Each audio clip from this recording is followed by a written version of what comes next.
Will this be considered cheating? Hi Reddit. I really need an outside perspective because I'm stuck between feeling betrayed and feeling stupid. My ex and I broke up last year November. We stayed apart for months, but then slowly started hanging out again. Even though he never said he wanted to get back into a relationship, he treated me exactly like his girlfriend. We went everywhere together. We called and texted every day. He blocked girls when I asked. We slept together. I even stayed at his apartment 2-3 days a week for a whole month. Everything we did looked and felt like a relationship except for the label, which he refused to give. This went on for a whole year cause I was so attached to him. I just couldn't let him go. Sometimes he'd pull away and act attached, but whenever I gave him space, he'd come back full force love bombing, giving affection, acting like he couldn't live without me. It felt like he wanted the comfort and loyalty of a relationship without the responsibility or commitment. Last month I finished my degree and had to move back home.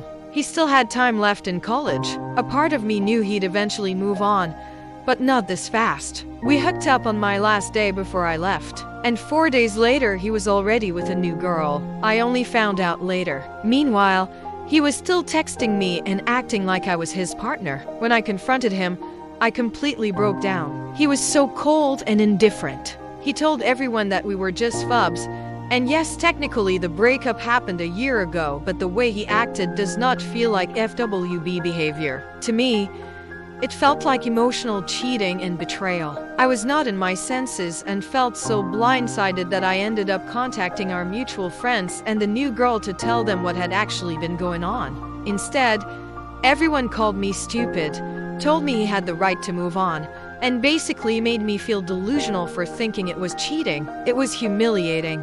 Now, a month later, I had to go back to campus for some work, and the atmosphere was awful. People acted like I was the menace. He pretended I didn't exist, not even a hi, and he and the new girl seemed very, very close already. Like somebody showed me a video of them in a club and I was shocked. I spent 2 years being there for him, even when he strung me along. All I wanted was honesty. If he didn't love me, he could have just said it instead of keeping me around for convenience while telling me he loved me. Just couldn't be in a relationship. So I need to ask, was my breakdown and reaction valid? Am I wrong for feeling like this was betrayal even though we weren't officially together?